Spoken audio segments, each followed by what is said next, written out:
What's up everybody, this is Danny, and today we're going to talk about the new iPhone 7, the new MacBook Pros coming up, some mobile gaming, and a bunch of just random questions. So let's get right into it. Alright, so let's go ahead and get to the first question. All Things Tech asks, what feature do you really want in the new MacBook Pro to have? There's a rumor out there right now that says that there might be an OLED display going above the keyboard to give you function key replacement. Now that could be huge for the MacBook Pro, especially if they're customizable. That could be interesting. It's probably a given that we're going to get these newer updated processors, more RAM, faster SSDs, a full redesign, and of course a new version of macOS to go with it.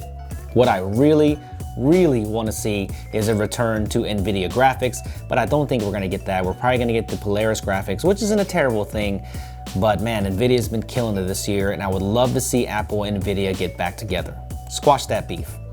Albert also asked, can we expect USB-C, different colors, and improved speakers on the MacBook Pro, and when will they announce the MacBook and iPhone? I think we'll see all of these features that you just mentioned here. I think USB-C, they will move forward with that.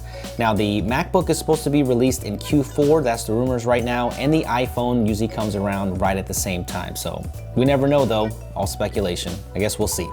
James Fergus asks, will the MacBook and the iPhone have wireless charging? Unfortunately, I don't think so. So I reached out on Twitter last week and I asked, what are your favorite mobile games and any I should try? So I got a bunch of suggestions. I've been trying them for a week, so I'm following back up here. I'm gonna talk about some of my favorite games that you guys suggested and the ones that I like to play the most. So the iPhone 6s Plus is my daily driver right now. So opening up the games, you can see I have Monument Valley, awesome game, Free Blade, and of course, I like to play Mortal Kombat quite a bit on here. And DuckTales is an absolute classic to me. I used to play this all the time when I was a kid, and when they remastered and put it out, had to pick it up. A lot of you guys suggested a game called Limbo. It is paid, but I decided to pick it up, and it is an awesome game, by the way. It's really hard, sometimes a little bit frustrating, but it's a really simple game. It's got a really cool feel to it, and it's kind of like a puzzle game that, man, it'll keep you engaged for sure, so check that out. And I just got into Mechorama, which is kind of cool, and also Marvel Future Fight, which one of you guys suggested, and it's kind of a cool game. And also the most requested game and the game that I play the most probably is Leo's Fortune. I get this question all the time on my videos. This is Leo's Fortune. So a lot of you like playing games, and so do I, but have you ever wondered where you learned how to make these kind of games? Actually, there's a funny story to this.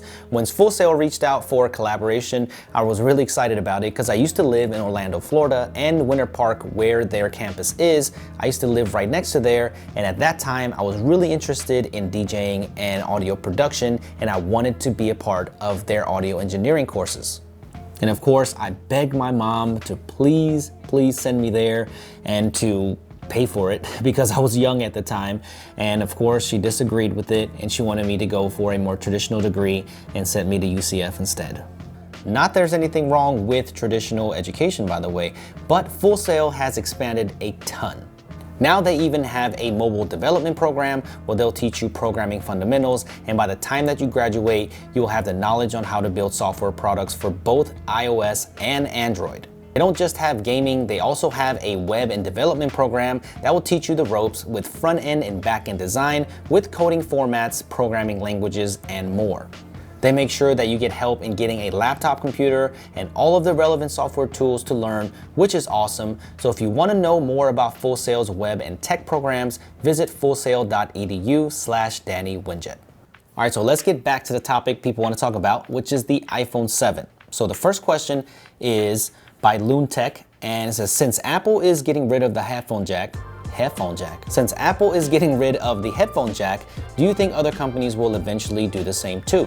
Apple has been known to kill a lot of tech in their time, like the floppy disk, and even you can argue the actual CD or DVD drive, optical drives. They've killed that too over time. You don't really see that much in laptops anymore, and they kind of move forward in certain things and also have failed at a lot of things. Firewire. So if Apple gets rid of the headphone jack, I can see other companies following suit a little bit later.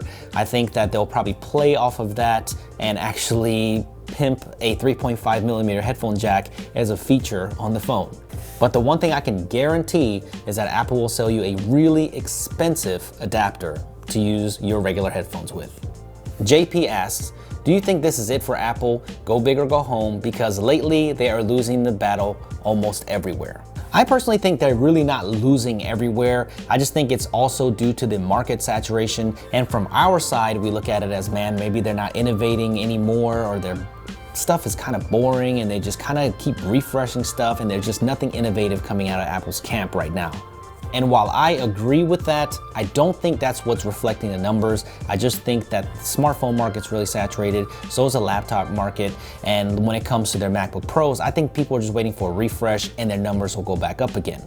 But in saying that, I think that the iPhone 7 is really important this year. They really need to separate and put some killer features on the iPhone 7 that differentiate itself from Android competitors out there.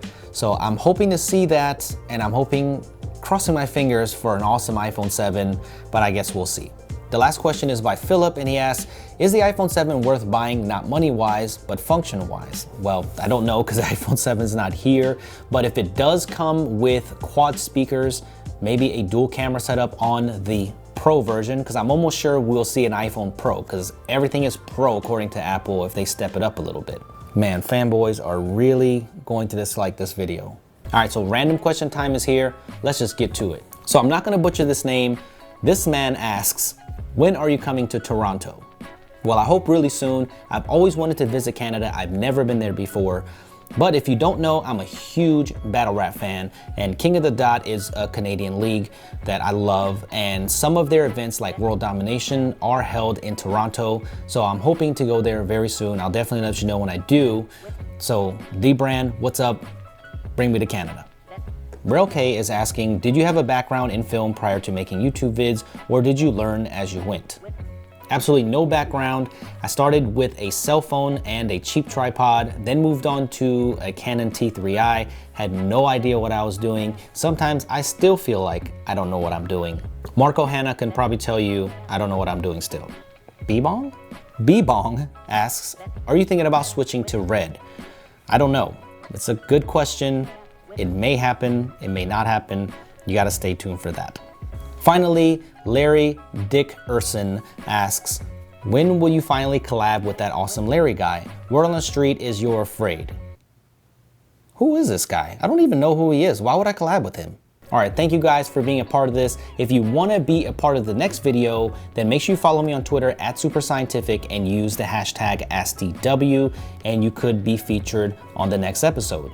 So if you like these kind of videos, make sure you show me by hitting that like button, sharing it, and if there is more demand for these, I will definitely do these more often. So make sure you subscribe for more cool tech stuff and just cool stuff in general, and I'll see you guys in the next video.